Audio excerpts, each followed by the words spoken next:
was just a girl. We're like diamonds in the sky. Don't you worry, child. Yeah.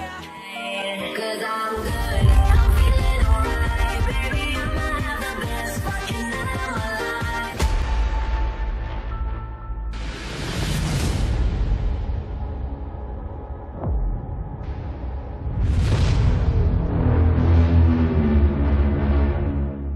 She was more beautiful than all of her friends combined. Oh my God, man, this can't be. This is a cold-blooded, brutal, vicious murder. You get drunk and get high and enjoy at least some of them, random sexual encounters. They're going to pay for what they did. And I hope that everybody out there who sees this learns something from this, because he was a beautiful person inside and out. If you live that way, you live that life, you die unrepentant, you go to hell. I sit here today with my head held high because you will never break my spirit. Ini bukanlah berita biasa, namun benar-benar kisah nyata tentang pesta liar anak-anak muda yang berakhir dengan kematian tragis seorang remaja cantik yang jasadnya ditemukan di perbukitan dalam keadaan mengerikan karena telah membusuk dan tercabik-cabik oleh binatang-binatang liar yang kelaparan. Lalu, apa yang sebenarnya terjadi? Ikutilah kisah nyata ini yang akan kita kupas lebih dalam lagi dalam tayangan dokumenter Kasus K Channel. Selengkapnya sesaat lagi hanya di YouTube K Channel. Membuka jendela dunia.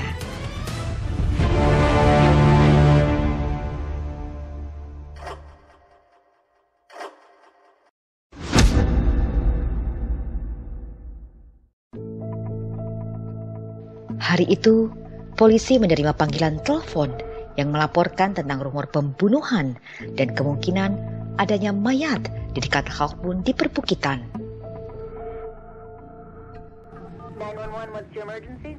Yeah, I've been hearing some rumors about a murder. Who's been murdered? I can't say, but there might be a dead body up by Halfmoon, up in the hills. Saat itu juga tim patroli polisi segera menyelidiki daerah hutan nasional yang terpencil di ketinggian Sierra Nevada. Mereka menemukan selimut biru besar terkubur di bawah bebatuan besar. Dan sebagian dari bebatuan itu berlumuran darah. It was buried under large boulders, and some of them were covered with blood. Lalu petugas segera meminta unit tambahan untuk menyelidiki lebih dalam, karena penemuan tersebut kemungkinan karena pembunuhan. Tak lama kemudian detektif dan ahli forensik segera tiba di tempat kejadian perkara. Mereka mengatakan bahwa mayat itu kemungkinan besar tidak akan ditemukan tanpa adanya informasi dari si penelpon. Di sini, penyidik menemukan sisa-sisa tubuh seorang remaja dengan kondisi pembusukan yang parah. Her body was in an advanced state of decomposition. Wild animals have been feeding and at this body, tearing off fingers, cutting off extremities. And there was a tremendous amount of blood saturation in her hair. Selain sebagian tubuhnya yang telah dimakan binatang-binatang liar, ahli forensik juga menemukan bahwa korban mengalami patah tulang tengkorak yang parah akibat trauma benda tumpul, dan pada bekas lehernya menunjukkan bukti perlawanan akibat jeratan tali.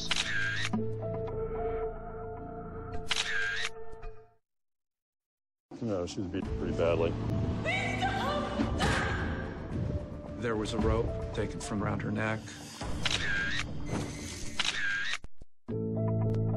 Di dalam kuburan bebatuan, tepat di bawah jasad tersebut ditemukan, penyidik menemukan tas korban beserta dompet yang berisi kartu identitasnya. Sehingga penyidik dapat mengidentifikasi bahwa korban tersebut bernama Gwen Araujo.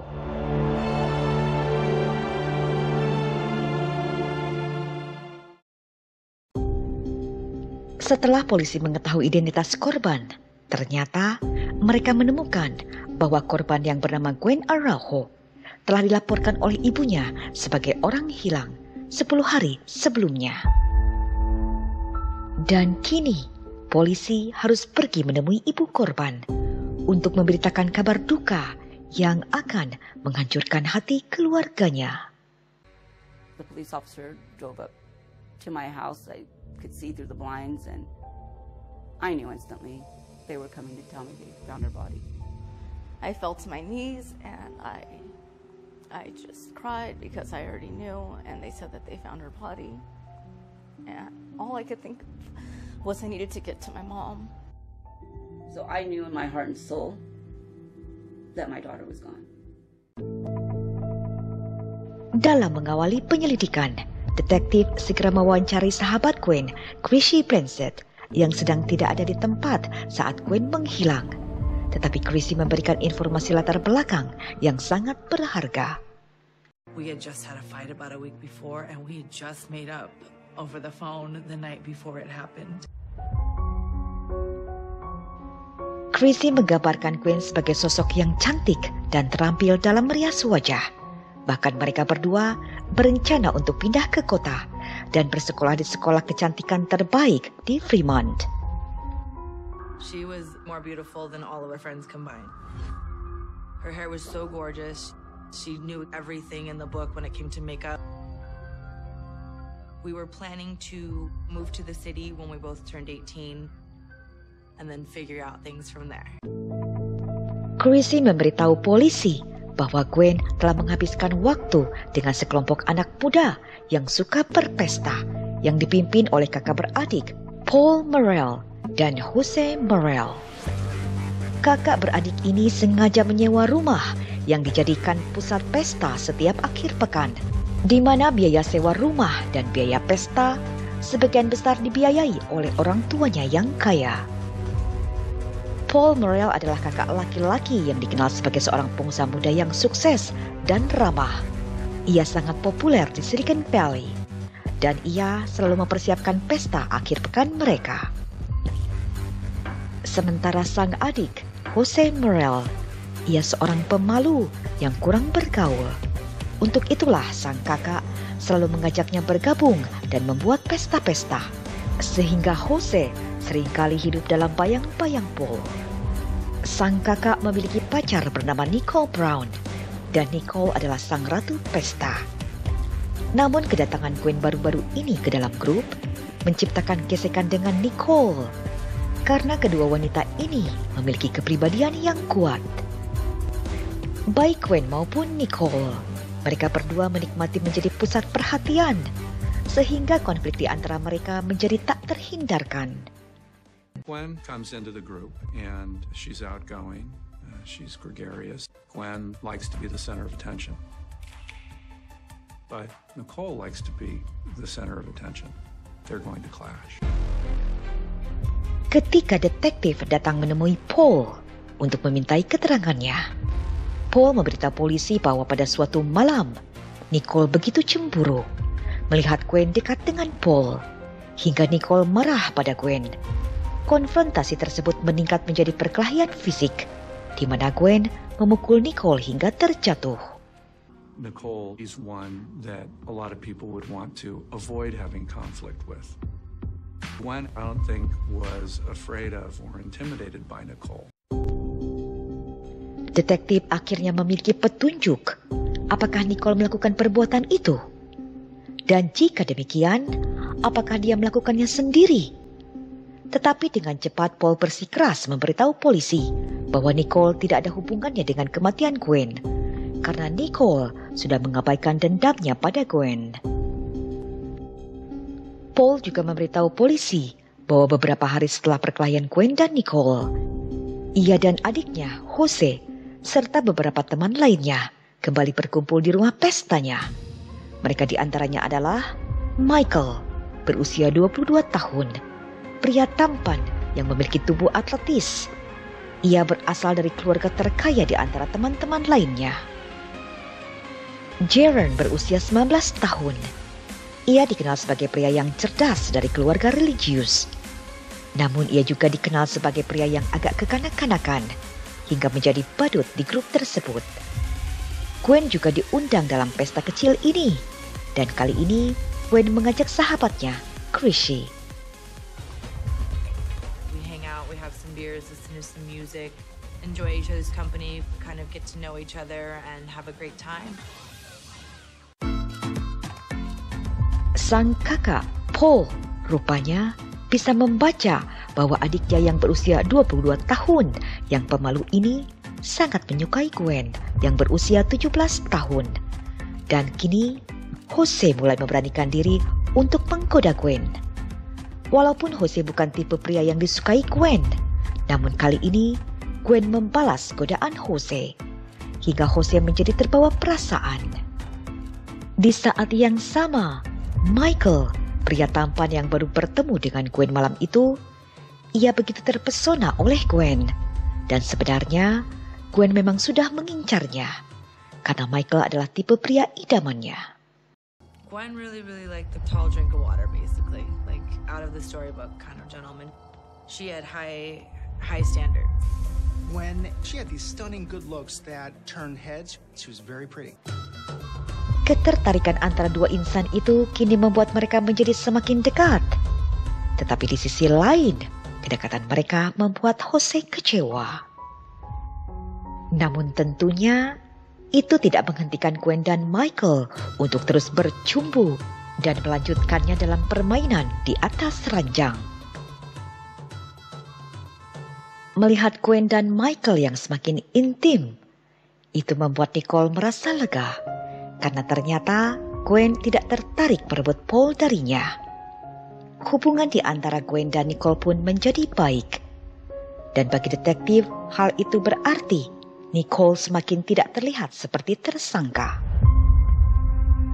Kini detektif mulai beralih mendatangi Michael untuk mengorek keterangannya. Hey Michael? Yeah. Michael, I'm Detective Smith. I'd like to ask you a few questions about Gwen. Michael mengatakan bahwa ia bersama temannya, Jaron, pada saat Gwen menghilang. Jelas, ia tidak memiliki kaitan apapun dengan kematian Gwen. Ia juga menyangkal memiliki hubungan dengan Gwen. Ia hanya mengaku bahwa ia dan Gwen hanya terlibat dalam aktivitas di atas ranjang saja. Tidak lebih dari itu. Michael just says that yes, I was actually involved with Gwen. Tetapi Michael mulai menimbulkan indikasi masalah ketika dia memberitahu detektif bahwa Gwen bukanlah tipe orang yang setia. Gwen memiliki mata liar pada para lelaki. She's messing around with you, she's messing around with everybody else. She's kissing on everybody else. They'll sit on your lap and she explains it as a very friendly person. Bahkan Michael sempat memergoki Gwen sedang bercinta dengan temannya sendiri, Jose. Padahal Gwen dan Michael telah berhubungan intim lebih dulu, beberapa hari sebelumnya. What the hell? How could you, man? When Michael found out that Gwen was also having relationships with Jose, he naturally got jealous. It could be Michael felt humiliated and he couldn't control the rage that swelled out of him. Jadi, mungkinkah cinta segitiga menjadi inti dari pembunuhan ini? Jika benar demikian, siapakah di antara para kekasih Gwen yang tega mengakhiri hidupnya? Di minggu-minggu terakhir sebelum Gwen tewas, Gwen telah mempermainkan hati para lelaki, dan itu mungkin saja merenggut nyawanya. Tetapi di depan para detektif, Michael bersumpah bahwa ia telah melupakan pengkhianatan Gwen. Ia rela melepaskan Gwen untuk temannya, Jose, karena Jose sangat jatuh cinta pada Gwen.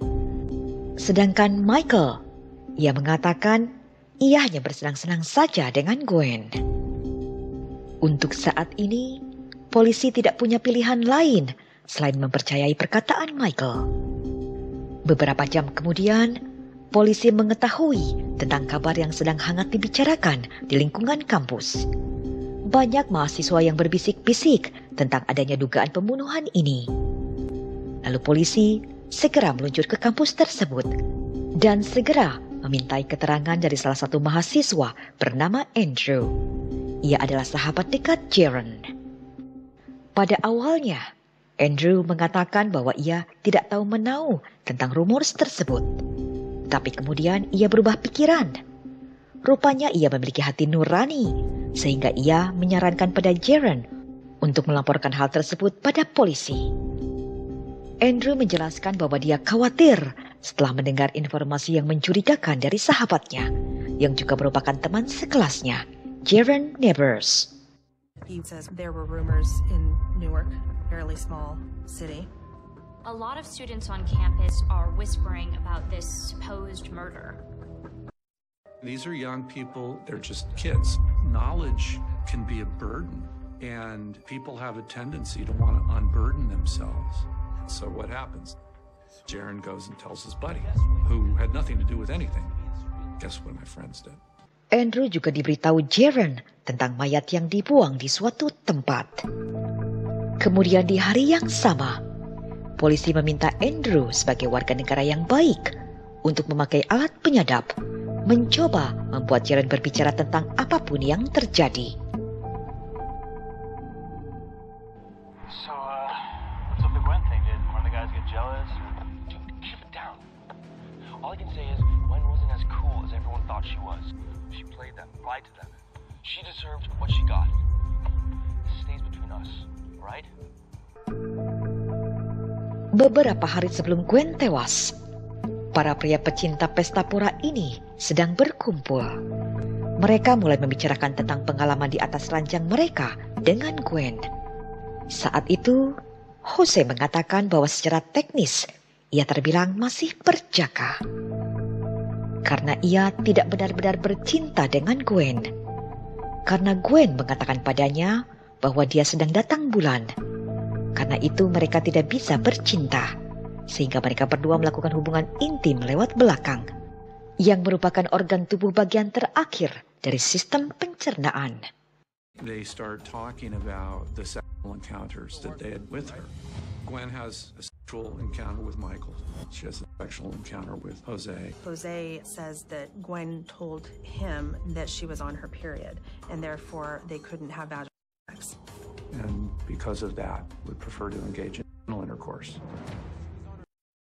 Dan ternyata Michael juga mempunyai pengalaman yang sama. Ia tidak pernah sungguh-sungguh bercinta dengan Gwen dengan alasan yang sama. Gwen sedang datang bulan. Sehingga Michael dan Gwen melakukannya lewat belakang sambil menyelipkan beberapa permainan yang sensual. Michael pertama kali berhubungan di atas ranjang dengan Gwen 10 hari sebelum Gwen tidur bersama Jose. Kemudian mereka mulai membandingkan waktu-waktunya. They tried to compare the timing of it all. Is it a month apart? Does it make any sense? 24 jam setelah penemuan mayat Gwen, detektif masih banyak pertanyaan tentang apa yang sebenarnya terjadi. Lalu, apa motifnya? Untuk menjawab pertanyaan itu, polisi harus mengungkap bom besar dari semuanya. Sebuah rahasia mengejutkan yang akan membawa kasus ini menjadi semakin terbuka. Lalu, apa yang sebenarnya disembunyikan oleh kelompok ini? Mungkin sang ratu pesta yang juga ratu gosip ini, Nicole, akan lebih bersedia untuk membocorkannya. Nicole mengaku tidak tahu siapa yang melakukan pembunuhan itu, tetapi dia mulai merinci serangkaian kejadian sebelum Gwen menghilang.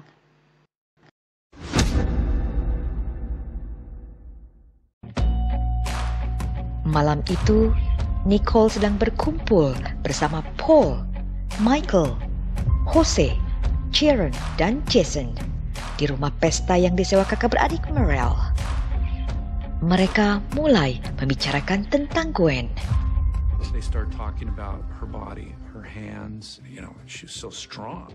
Kemudian tiba-tiba Jaren menceletuk hal yang tidak pernah terpikirkan oleh teman-temannya. Bagaimana kalau ternyata Gwen adalah seorang laki-laki? Semua orang hanya tertawa dan tidak mempercayainya. Tetapi kemudian mereka mulai berpikir, setelah beberapa hal dan beberapa alasan yang meragukan mereka. Lantas mereka sepakat untuk mencari jawaban atas pertanyaan besar yang menggantung di pikiran mereka saat ini. I think that the vast majority of people would never have known whether or not Gwen was biologically male or biologically female by simply seeing her or even interacting with her. It reaches a point where people have to know, and they are going to find out. Lalu pada malam itu, Nicole dan kelima pria ini segera mengundang Gwen untuk datang bergabung dalam pesta mereka.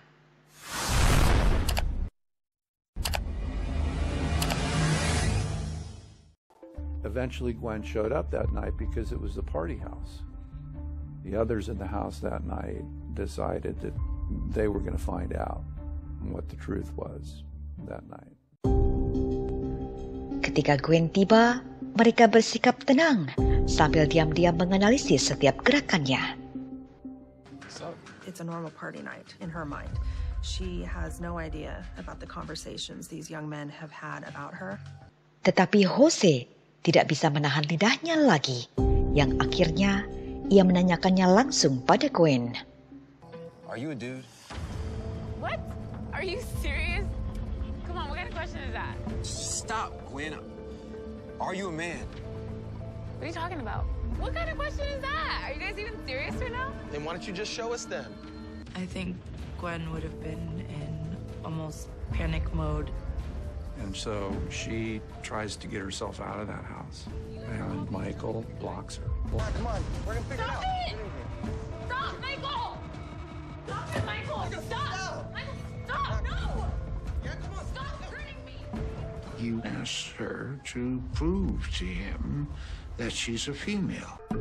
Rupanya Nicole dan teman-temannya tidak tega mendengar Michael yang terus memaksa dengan kasar pada Gwen. Lalu Nicole yang mengambil alih untuk mencari tahu kebenarannya pada Gwen. She's a man. And that's when they were all coming to me. What do you think? Do you think this is a man? And I said, okay, well, you guys tell me why you think this is a man. And they started going, we have many reasons. First reason, I had her in the butt, and she wouldn't let me touch her. I haven't touched her boobies, nothing. Second of all, someone said, I kissed her. If this is a man, I'm going to be grossed out. That's about, no talking about death or nothing. I'm just going to be grossed out. And I said, yeah, I'm going to be in shock myself, because I really think this is a woman. They kept saying, you're a female, you should go check. So finally, I just got fed up, and I said, fine, I'll go do it. And I looked her in her eyes. I said, are you a man? She just looks down. I said, I got it. No. And I took my hand, and I spread her legs as hard as I could, and I went like this, and I grabbed the package. Jadi, benarkah gadis remaja berusia 17 tahun yang tewas ini sebenarnya adalah seorang laki-laki? Detektif baru mengetahuinya karena pada saat ini otopsi belum dilakukan. Gwen was living as a female. Gwen appeared to be a female. Gwen, however, was biologically male. And I'm the mother to Gwen Araujo. I had a 2-in-1 child. I had Eddie from newborn to the age of 14. And then at 14, Eddie transitioned into Gwen until her death, which is only 3 years later. Baby Eddie was real sensitive, soft-spoken, just did a lot of little girly things more than a little boy would do. When we would play, we would always play fight. And Baby Eddie'd say, come on, like, I'll be She-Ra and you could be He-Man. Baby Eddie always wanted to be the girl characters. Family and friends would always comment, you need to take him to a doctor because something's wrong with him. Obviously, there's nothing wrong health-wise with Eddie, other than Eddie was born in the wrong body. At 14, we did have a conversation. I'm going to say Eddie because it was still Eddie at the time. Eddie came in and we were talking. We were having a heart-to-heart, and it just came out. Hey, Mom, I don't feel like a boy. I feel like a freak, and everybody calls me a freak at school, and we kind of cried about it. And I said, it's going to be okay. You know, we're going to get through this together. I love you, and this is how you were born, and we're going to deal with it. And it took time. It took time for us to adjust to her transitioning. His hair started growing out, and then he started dressing a little different, but he never dressed like a girl. Like, he didn't wear like skirts or anything like that. He wore hoodies and, you know, jeans. But when she did transition into Gwen, she was finally happy. She was looking more and more and more like Gwen and less like Eddie. Di daerah ini hampir tidak terlihat ada anak-anak LGBTQ. Sehingga Gwen menjadi pusat perhatian banyak teman-teman di sekolahnya yang menyebutnya sebagai orang aneh. Ia juga sering menjadi bahan lelucon hingga dibuli dan diancam jika ia masuk ke toilet perempuan. Gwen juga tidak bisa masuk ke toilet laki-laki. How do you want to walk into a school where you feel like people are just going to be cruel?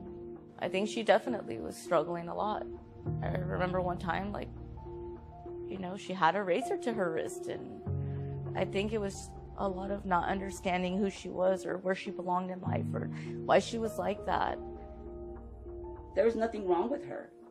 She was a kid. She was a typical 17-year-old teenager. She never flip-flopped. When she started her transition, she was transitioning. And the first time she wore a skirt happened to be the night that they murdered her. Di markas polisi, detektif kembali meminta keterangan dari Nicole tentang apa yang telah mereka lakukan setelah mengetahui kebenaran yang mengejutkan tentang Gwen. Nicole mengatakan semua orang terkejut mengetahuinya dan menerimanya dengan tenang, tapi tidak bagi Michael dan Jose yang mengalami kekecewaan dan kehancuran emosional. Oh my God, man, this can't be.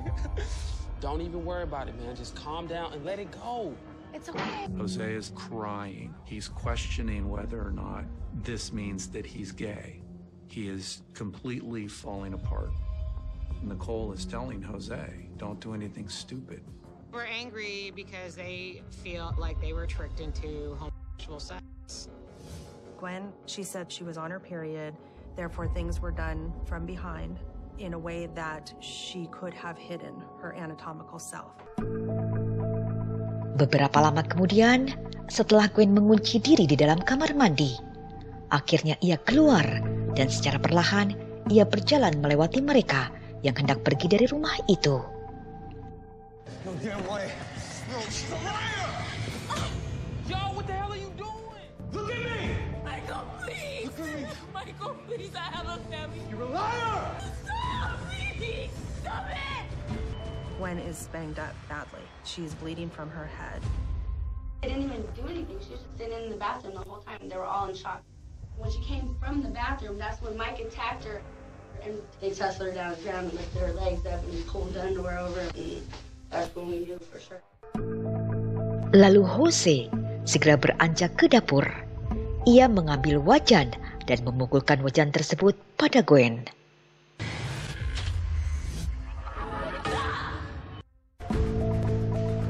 Ketika keadaan terlihat sudah lepas kendali, Nicole dan Paul memutuskan pergi dari rumah itu dan meninggalkan Gwen yang telah berdarah bersama 4 pria di sana.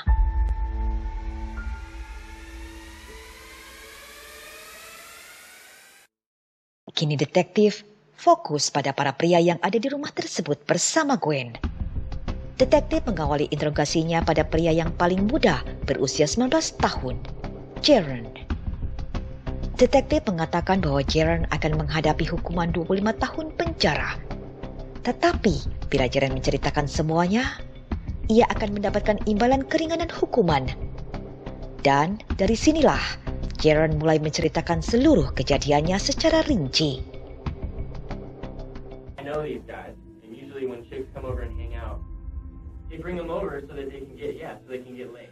All night this girl's flirty, and then no one gets laid. That's kind of fishy. There were some discussions about what to do, and a decision was made that they were going to kill Gwen. Gwen berusaha kabur beberapa kali, tetapi Jaron dan Michael terus menghalanginya.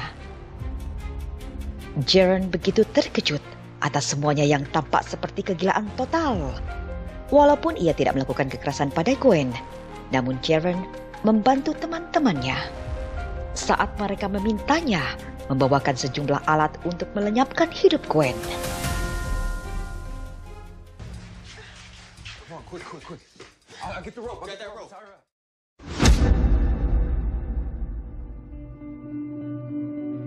Saat waktu menunjukkan dini hari, Gwen berjuang keras untuk mempertahankan hidupnya. Namun rupanya itu percuma. Kebrutalan anak-anak muda yang diselimuti amarah serta pengaruh minuman yang memabukkan tidak bisa terelakkan. Michael takes that rope and puts it around her neck.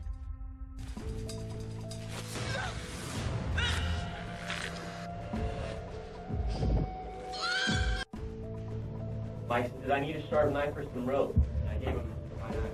And they used the rope and tied her up. And when the blanket was wrapped around her, I saw the feet tied. Okay, around the ankle? Around the ankle. And then when we put it in the truck, I saw rope around the neck. The viciousness of that strangulation in the garage. You think about the amount of time it takes for someone to die. And you've wrapped something around their neck and you're twisting it tighter, and tighter. And they suffer, and they suffer, and they suffer, and then they die. That's about the most vicious, cold-blooded thing I can think of. Who tied the rope around their neck? Was it you? Mike? Yes. I didn't mean for anything to happen. I know you didn't mean for anything. Hingga akhirnya, Gwen menghembuskan nafas terakhirnya. Dan kini, mereka harus segera membuang jasadnya.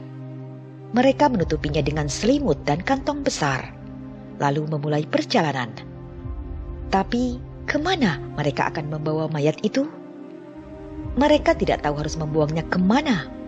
Tetapi setelah mereka berkendara selama 4 jam, akhirnya mereka sampai di Sierra, daerah terpencil di El Dorado County. Kemudian mereka menggali kubur dan membuang jasad ke dalamnya, lalu menutupnya dengan beberapa batu-batu besar. Sebelum mereka pergi dari tempat itu, mereka semua bersumpah untuk merahasiakan hal ini.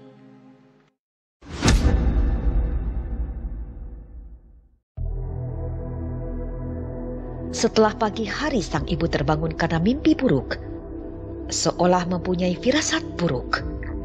Apalagi Gwen tidak juga pulang.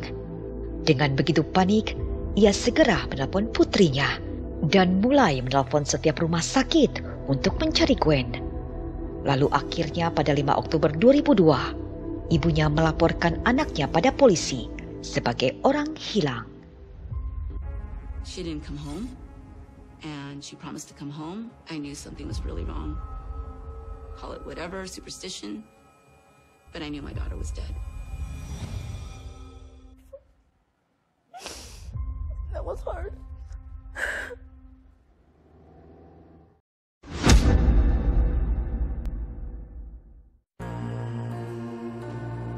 Setelah melalui proses interogasi yang panjang, akhirnya pada 18 Oktober 2002, Michael Magidson, Jose Morel, dan Jaren Nevers didakwa atas pembunuhan Gwen Araujo. Sebulan kemudian, pada 16 November 2002, polisi menangkap tersangka keempat, yakni Jason Cazares. Mereka semua juga didakwa telah melakukan kejahatan kebencian.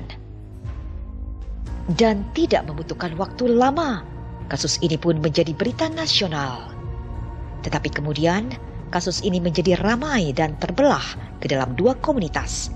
Komunitas yang menentang LGBTQ dan yang mendukung LGBTQ, yang mereka tujukan dalam aksi-aksi unjuk rasa. Bagi banyak orang, mereka semua berfokus pada gaya hidup Eddie alias Gwen. Mereka juga menilai Eddie telah menipu dengan menampilkan diri sebagai seorang wanita. Tetapi bagi pendukung LGBTQ, mereka menganggap banyak masyarakat yang tidak menerima apa adanya Gwen. The truth of the matter is we live in a very homophobic society. This society is one that will not accept you at face value, will not accept you for who you are. Mereka menyangkal bahwa Gwen telah menipu sebagai seorang wanita. Mereka mengatakannya bahwa Gwen hanyalah menjadi dirinya sendiri. Komunitas LGBTQ ini fokus pada kekerasan terhadap Gwen yang berujung kematian. Dan komunitas LGBTQ bersikeras menyebutnya Gwen, bukan Eddie, seperti yang disuarakan oleh komunitas yang tidak mendukung LGBTQ.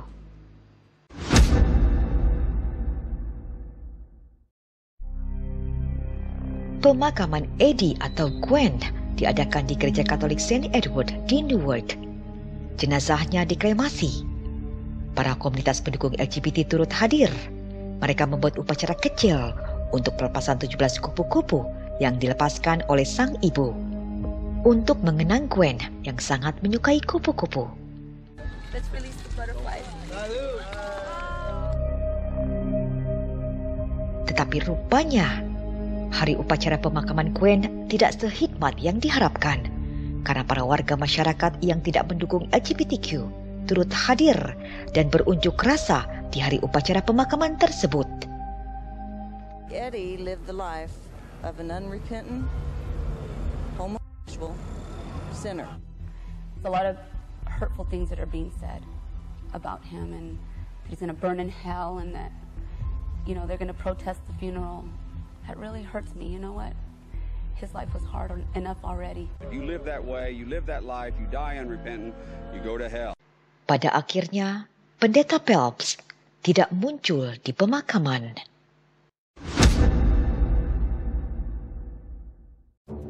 Sidang pembunuhan Gwen Arroyo dimulai di ruang sidang Hayward. Dalam sidang, pihak pembela bersikukuh bahwa Gwen telah menipu para terdakwa untuk melakukan hubungan badan. There was a heat of passion that he was responding to provoked by the discovery of a sexual deception that set off an array of emotion that propelled him into an horrible act, but one that the law defines as manslaughter, not as murder. He was scared because, am I gay? Am I humiliated? Was I tripping? Dan mereka menghadirkan seorang psikolog yang menjelaskan bahwa seorang pemuda kemungkinan akan panik dan beraksi berlebihan dengan kekerasan jika mengetahui bahwa perempuan yang berhubungan dengannya di atas ranjang ternyata adalah seorang laki-laki secara biologis. And I didn't like sitting in the courtroom hearing him and he and Eddie, and it just rubbed me the wrong way because we weren't talking about Eddie at that time. We were talking about Gwen. They killed Gwen. They didn't kill Eddie. They killed Gwen. Lalu pada 22 Juni, hakim menyatakan persidangan dibatalkan karena juri tidak dapat mencapai vonis bersalah. Juri menemui jalan buntu. Tentunya keputusan itu dikecam oleh para aktivis yang disebut sebagai kemunduran bagi hak-hak transgender. The defense position outraged gay, lesbian, and transgender activists on a national level. Now they're appalled the jury did not convict the defendants of murder and hate crime charges.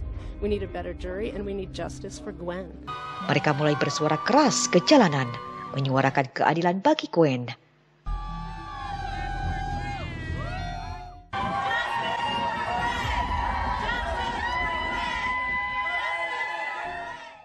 Sang ibu, para aktivis, serta pengacara hak asasi manusia turut serta berjuang mencari keadilan untuk Gwen. No justification, no excuse for this kind of violence against this child. I loved him unconditionally the way he was. He was beautiful as a male or a female. The California criminal justice system allowing of LGBTQ people to come into court and say, sorry, I'm just really homophobic or I'm really transphobic and I freaked out. That completely devalues our lives. Dan sehari setelah pembatalan persidangan, pada 23 Juni 2004, hakim mengabulkan permohonan ibu Gwen untuk mengubah namanya secara resmi dari Edward Arroyo Jr. menjadi Gwen Amber Rose Arroyo. Dan ibu Gwen kini secara resmi menyebut Gwen sebagai putrinya. Lalu keesokan harinya, Ibu Gwen berpidato di Transmarch pertama yang diadakan. Sekitar 3.000 orang berbaris dari Dolores Park menuju ke Civic Center, tempat demonstrasi diadakan.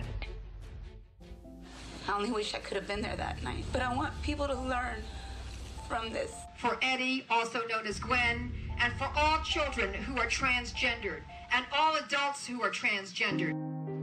Dan dalam memperingati setahun kematian Gwen Arrojo, Horizon Foundation mendirikan dana peringatan Gwen Arrojo untuk pendidikan transgender. Dana ini bertujuan untuk mendukung program-program berbasis sekolah di 9 kabupaten di Bay Area yang mempromosikan pemahaman dan isu-isu transgender. Ibu Gwen hadir untuk meresmikannya dan berpidato. Wakil Jaksa Wilayah Christopher Lemero kemudian mengumumkan bahwa ia mengajukan persidangan kedua. They're going to pay for what they did. And I hope that everybody out there who sees this learns something from this, because he was a beautiful person inside and out. You could get drunk and get high and enjoy at least some of them. Random sexual encounters. This was a great tragedy. This was an explosion of emotion that still resonates now in this court. Pada sidang kali ini, semua terdakwa beserta para saksi, termasuk Nicole Brown, turut bersaksi di persidangan.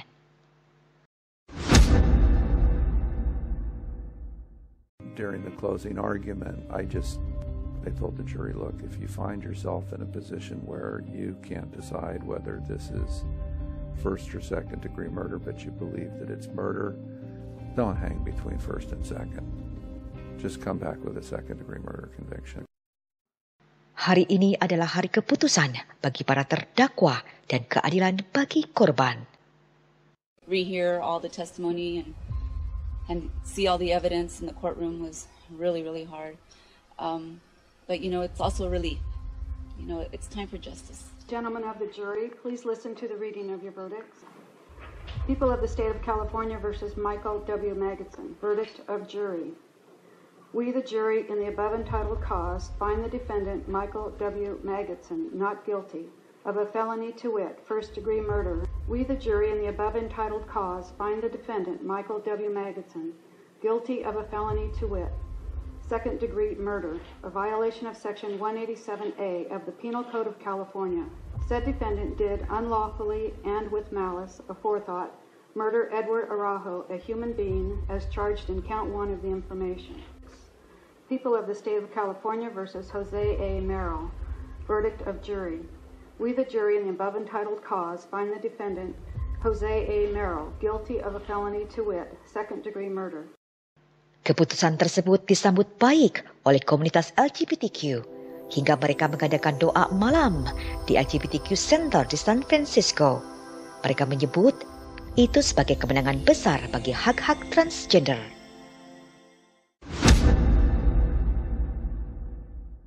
From the bottom of my heart, I'm sincerely and truly sorry. I wish I could go back to that horrible day and erase it. Based entirely on lies. Lies by the witnesses, lies by my co-defendants, and worst of all, these lies were encouraged by the prosecutor. I received nothing remotely close to a fair and unbiased trial. But I sit here today with my head held high, because you will never break my spirit. Michael Magidson dan Jose Merrill dijatuhi hukuman 15 tahun penjara seumur hidup. Mereka diberikan waktu setelah 15 tahun menjalani hukuman penjara untuk mengajukan pembebasan bersyarat. This is a cold-blooded, brutal, vicious murder. And the idea that there was even the slightest validity to a manslaughter defense based on provocation, to me, was always an absurdity. Sementara Jaron Nevers dijatuhi hukuman 11 tahun penjara dan Jason Cazares dijatuhi hukuman 6 tahun penjara karena perannya dianggap tidak sebesar terdakwa lainnya dalam kasus tersebut. Paul and Nicole were never charged with any crime, although a lot of people would say their actions were morally unacceptable.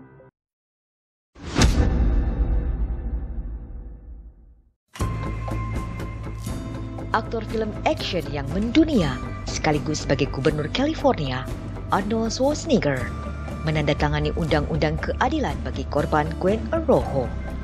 Undang-undang ini mewajibkan juri untuk diberitahu bahwa mereka dilarang membuat keputusan berdasarkan jenis kelamin atau orientasi seksual korban.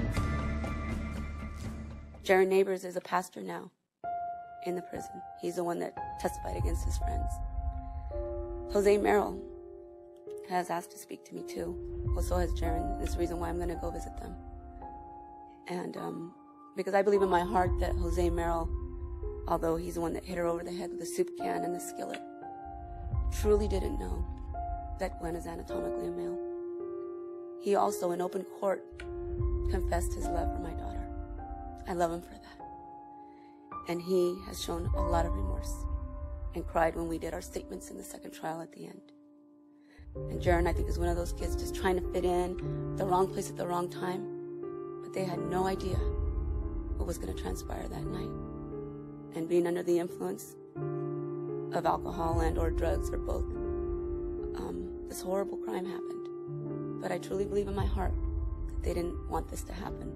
The other two have not shown any remorse, but I still forgiven them. I wanted to go hug him in the courtroom, Jose Merrill, when he spoke to us and apologized and said for us to forgive him, because had he not lost his temper that night, she would still be here. Jaron Neighbors dibebaskan lebih awal dari hukumannya 11 tahun.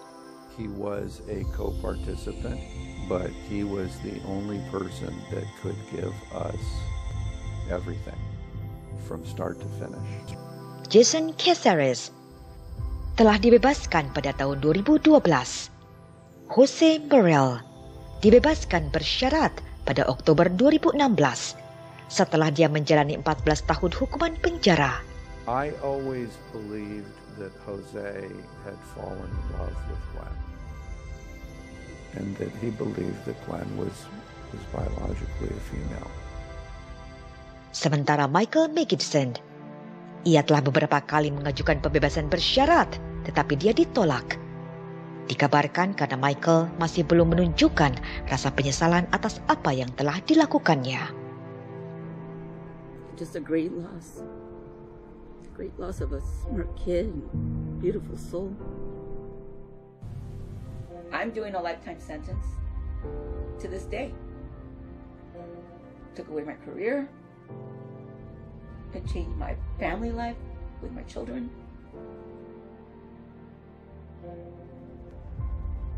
Can't find a job. Just struggling to survive. I don't have my own home. And I've been here and there, staying with people short term, and I have stayed in my truck a lot of times. The nightmares, the visions of her body, post-autopsy, pre-autopsy, it's those images that never leave my mind. I know it feels like we lost our mom.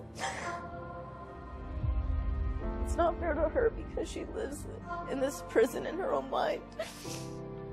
It's not fair to me and my siblings. Sometimes it feels like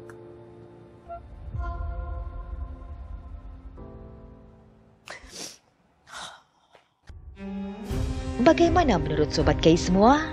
Silahkan berbagi pendapatnya secara bijak ke dalam kolom komentar. Dan berikut referensi dalam kisah nyata Kay Channel kali ini. Serta nantikanlah kisah nyata selanjutnya yang berbeda hanya di YouTube Kay Channel, membuka jendela dunia. She was just a girl.